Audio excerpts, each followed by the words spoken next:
Have you ever had that moment when the success that you worked so hard for feels strangely empty?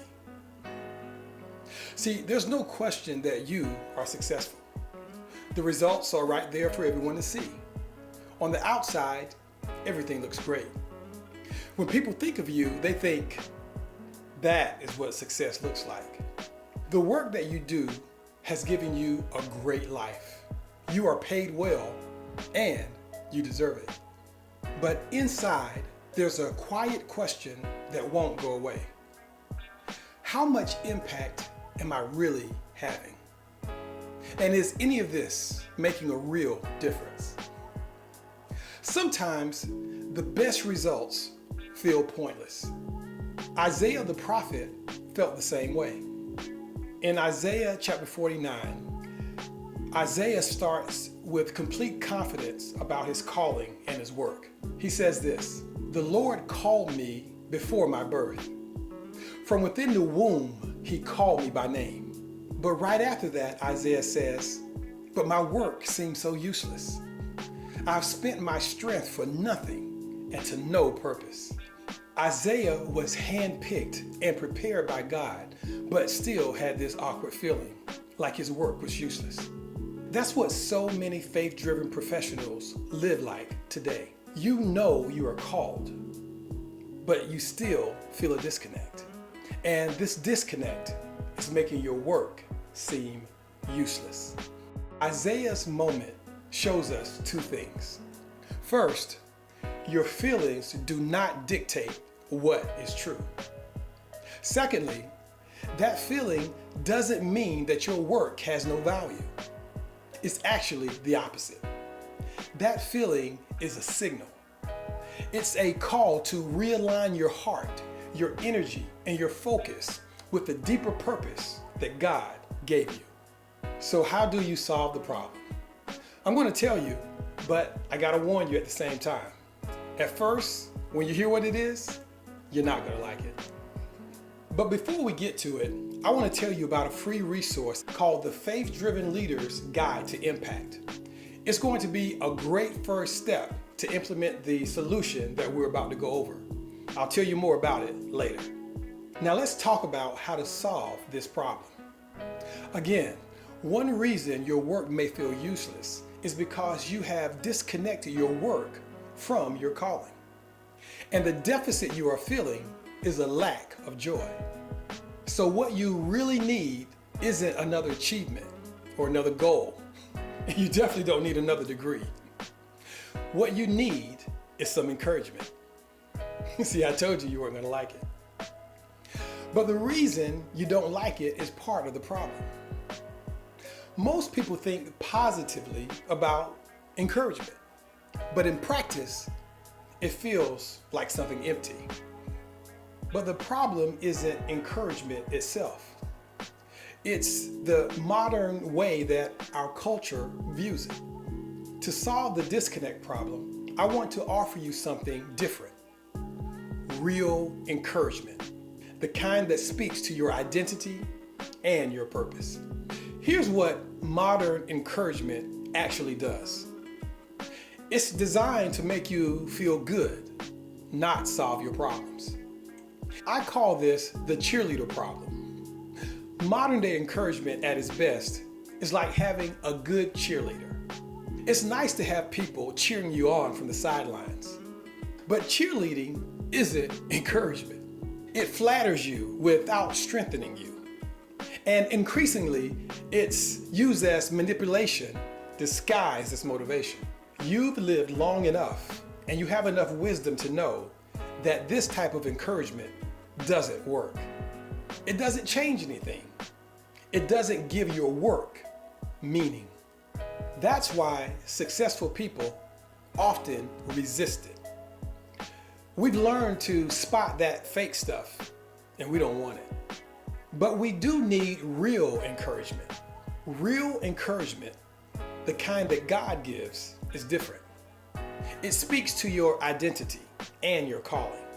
It reaches beneath the surface and strengthens what's already inside you. It makes you steady. It makes you bold. It makes you capable of carrying out the purpose that you were created for in your life and in your work. One is temporary emotional comfort. The other is a lasting spiritual strength. The encouragement that God offers doesn't just cheer you on. It reminds you of why you are in the game in the first place. The Bible teaches that God Himself is the source of all encouragement.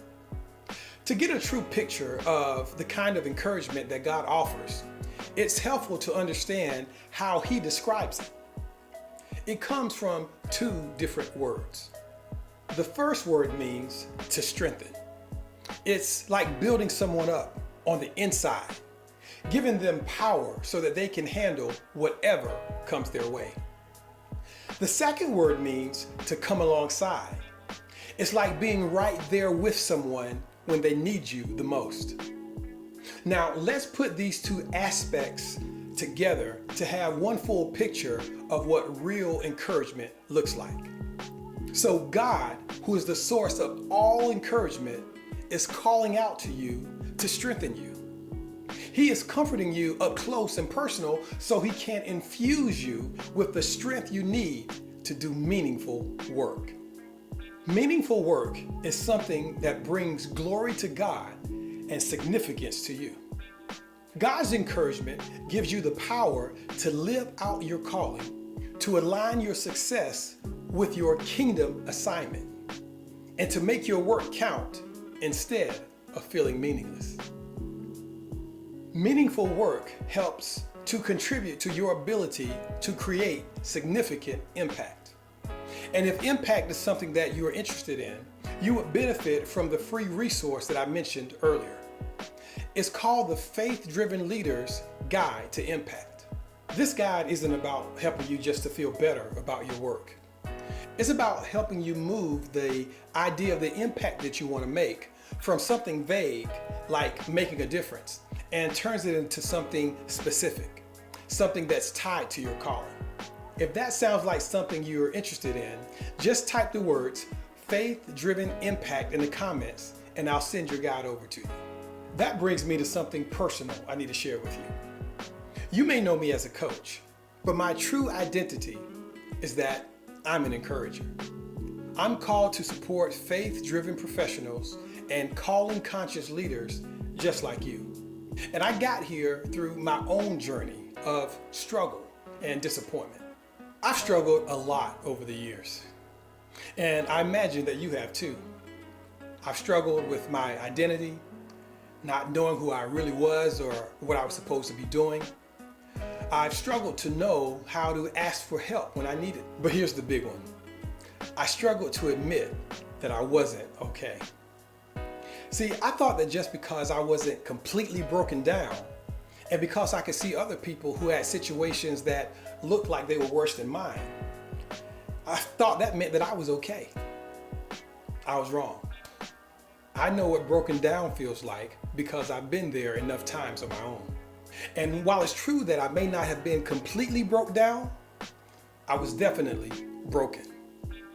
The understanding that I have now that I didn't have then is that if you keep on going while you're in a broken state, eventually you will break down completely.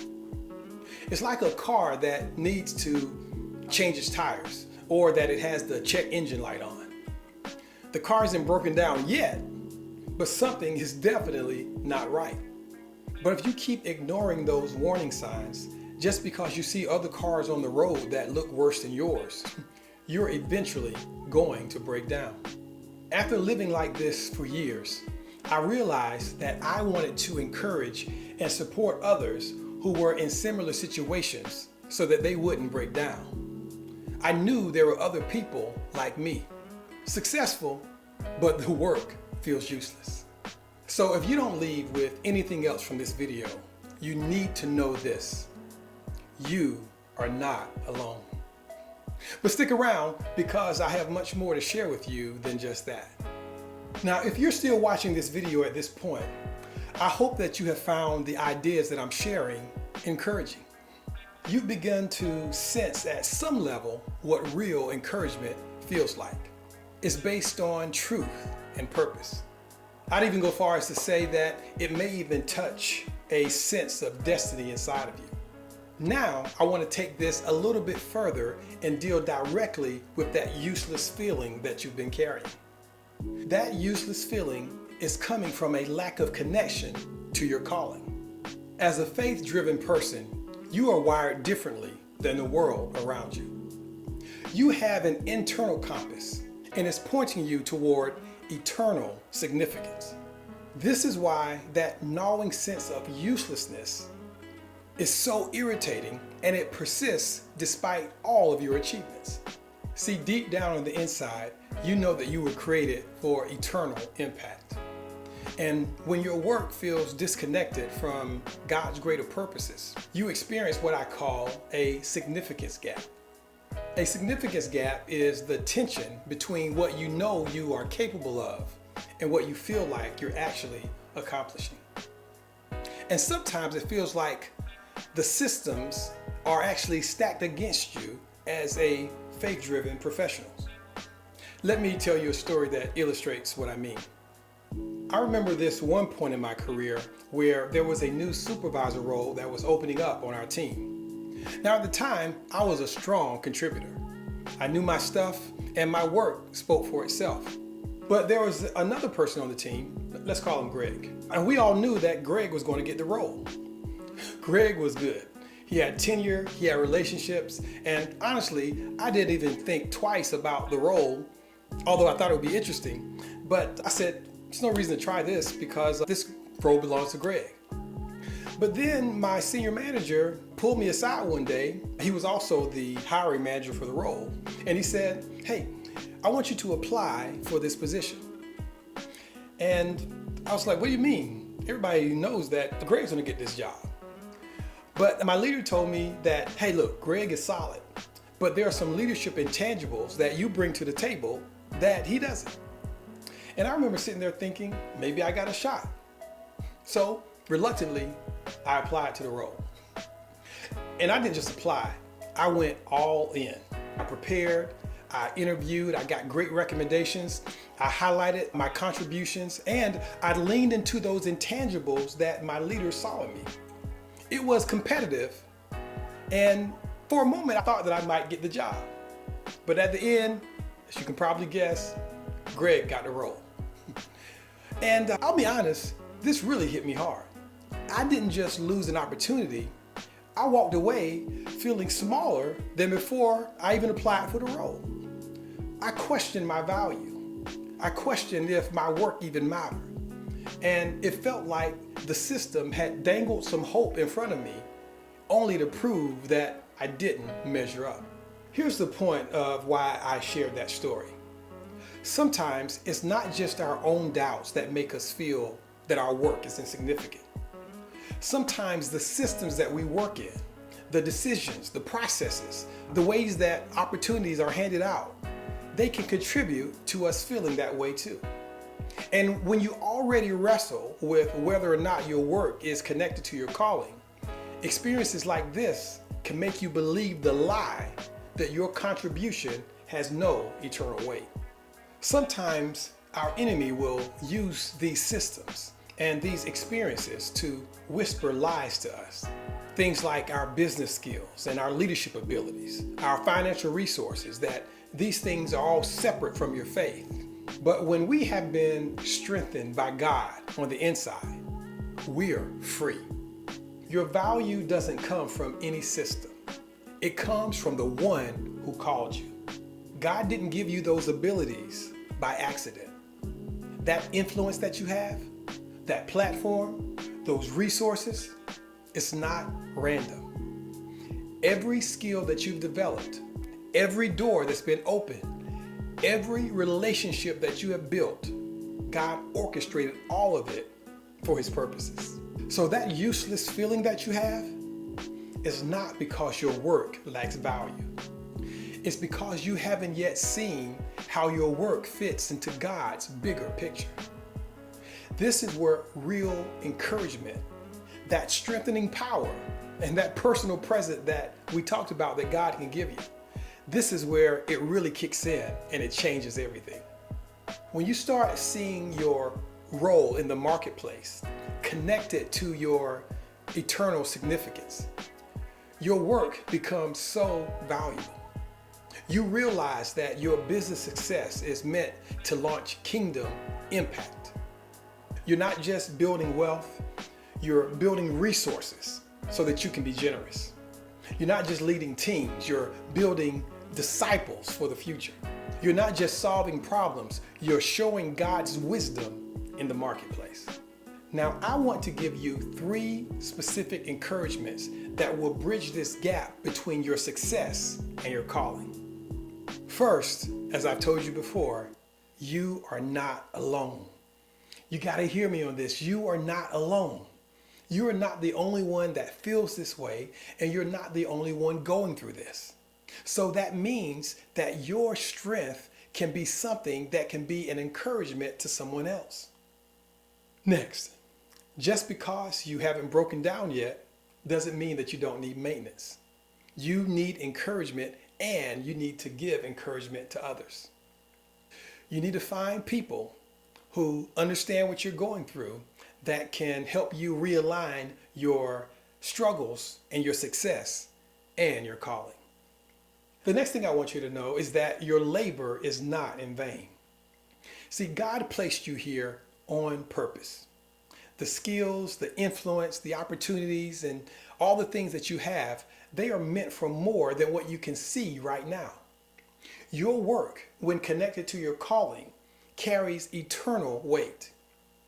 Every decision you make, every person you influence, every resource you steward, it all matters in God's kingdom. And the last thing I want to share with you is that you need real encouragement. Not flattery, not hype, not just positive thinking. You need truth that strengthens you and gets you ready for the bigger mission that God has prepared for you. You need encouragement that comes from God Himself.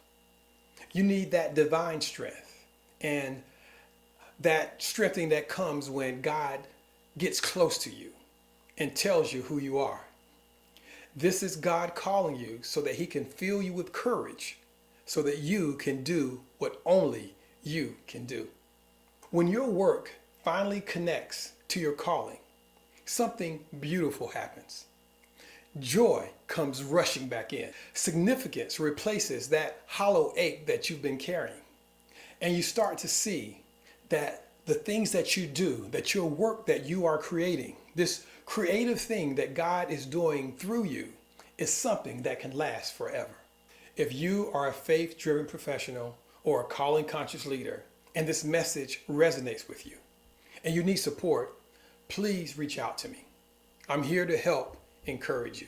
Feel free to pick up my free guide, but more importantly, don't fight alone. You are here for a reason, and your work matters. I'm Coach Arnold. I'll see you next time.